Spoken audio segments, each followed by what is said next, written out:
Today, we're diving into a thrilling night full of suspense. Our protagonist is an unlucky taxi driver who gets entangled in a meticulously planned assassination. What happens next?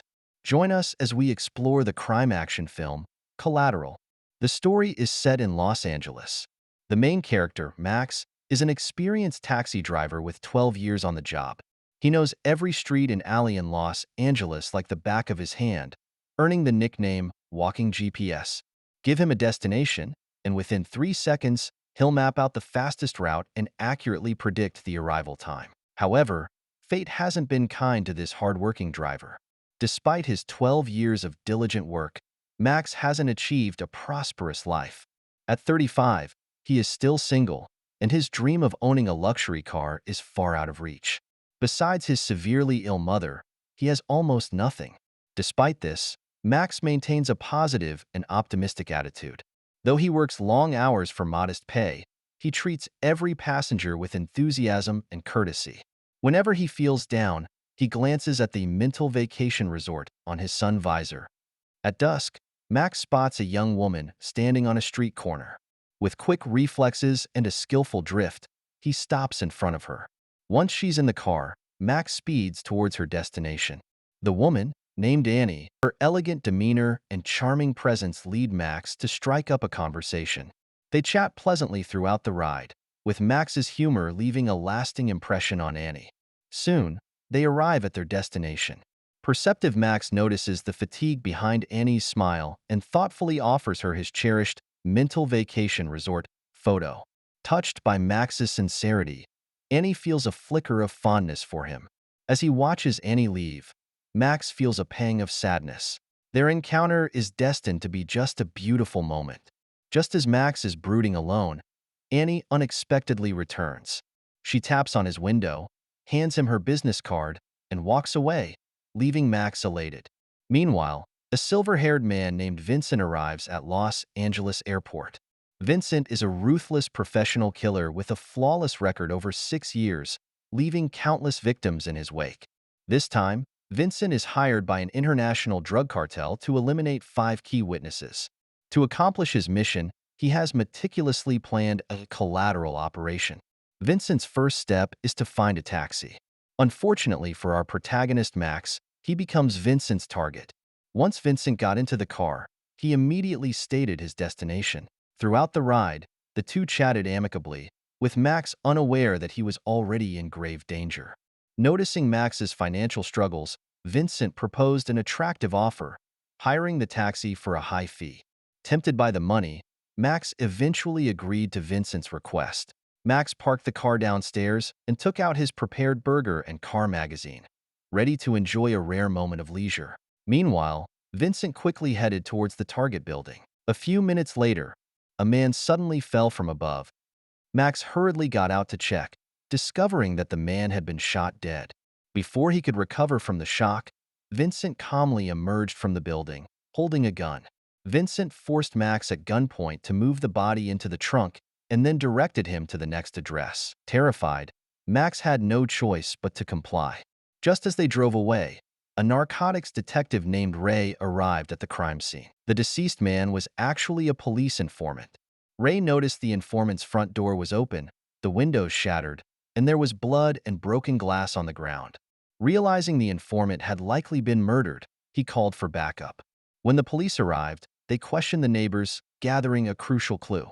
Someone had seen a taxi with 2 suspicious men parked outside, but no one saw the license plate. This reminded Ray of another case involving a serial killer. A few months ago, a taxi driver killed 3 people before committing suicide. Many officers believed the driver went on a killing spree due to mental instability, but Ray suspected the driver had been coerced, with a real killer behind the scenes. The driver had no criminal record or history of mental illness, so it made no sense for him to suddenly start killing. Unfortunately, the police found no evidence to support this theory, and the case was closed.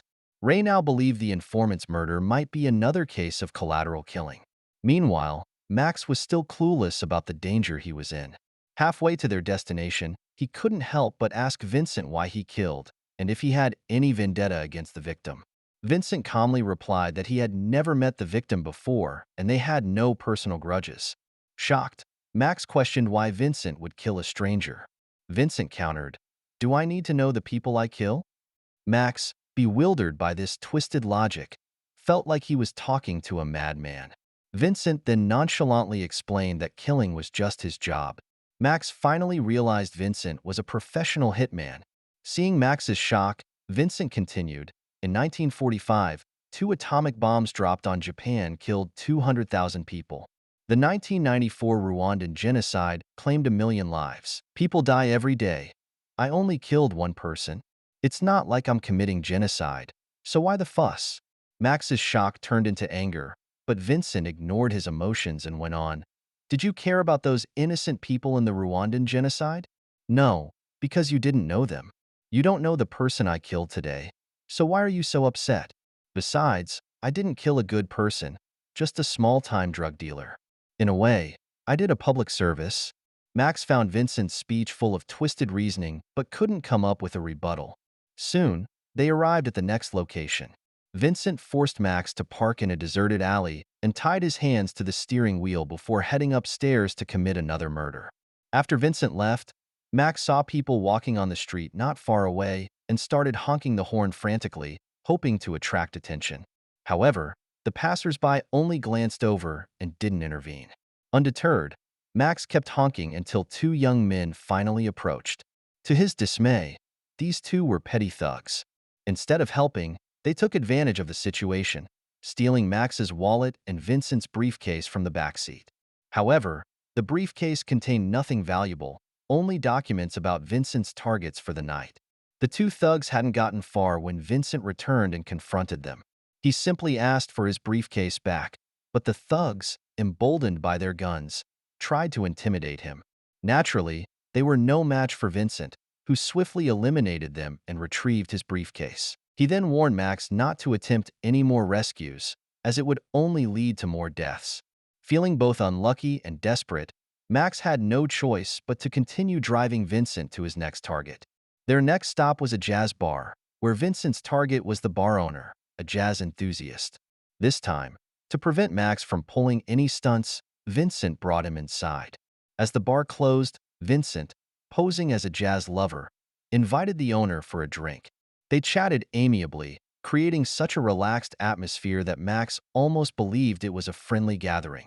Just when Max let his guard down, Vincent pulled out a silenced pistol and killed the owner without a sound. Witnessing the murder up close, Max's mental state was on the brink of collapse. Just then, the car radio crackled to life. The dispatcher asked why Max hadn't visited the hospital that night. It turned out Max visited his hospitalized mother every night, and she had been calling the dispatcher frantically when he didn't show up. To avoid arousing suspicion and disrupting his plans, Vincent decided they should head to the hospital first. Upon arriving, Vincent even bought a bouquet for Max's mother. Mistaking Vincent for her son's friend, she warmly welcomed him. Vincent played the part perfectly, charming the elderly woman. Meanwhile, Max seized the opportunity, grabbing Vincent's briefcase and making a run for it. Vincent quickly gave chase, and they ended up on an overpass. Realizing escape was futile, Max threw the briefcase off the bridge in frustration, where it was smashed by passing cars, destroying the documents inside. Enraged, Vincent decided they needed to get a new set of documents from their employer. Vincent took Max to a nearby bar, the stronghold of their employer, Felix.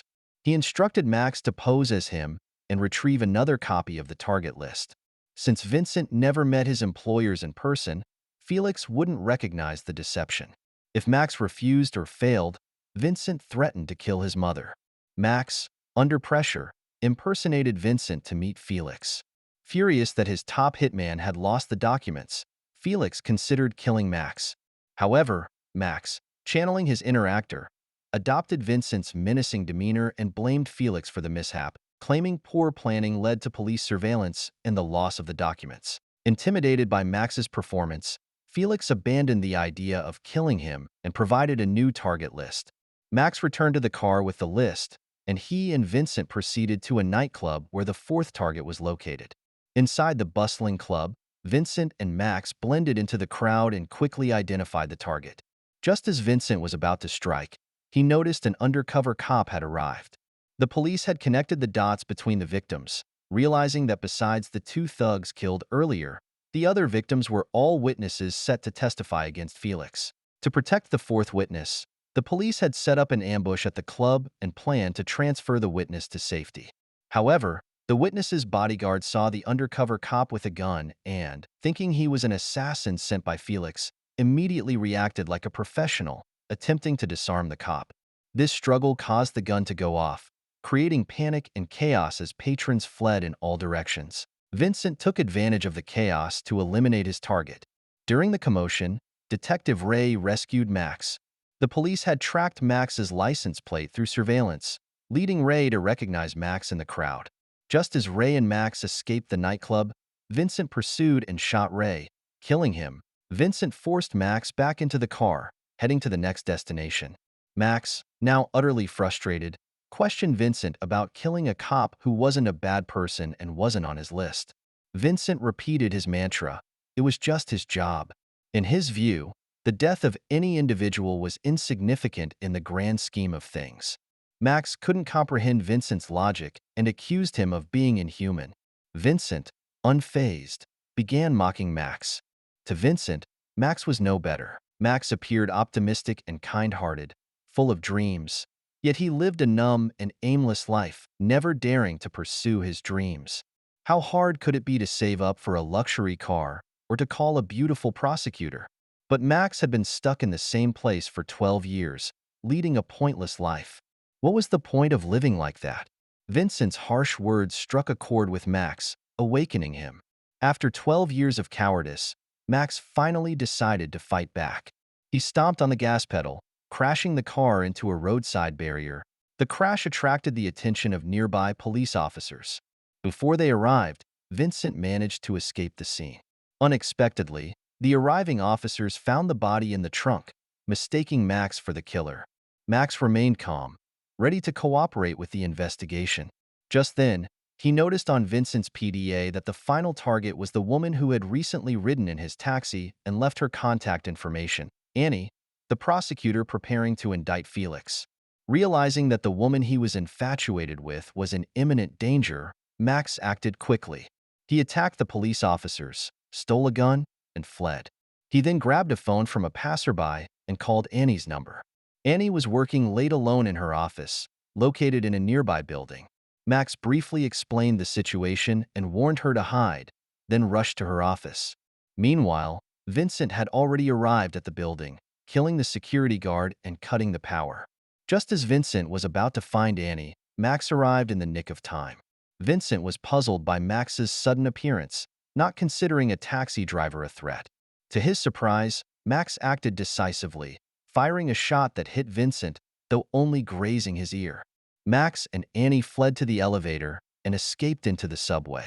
But Vincent, though wounded, was not finished. He pursued them, guided by his sharp instincts, and followed them onto a subway train. Max and Annie retreated car by car, with Vincent in close pursuit, until they were cornered. Max had no choice but to face Vincent head-on.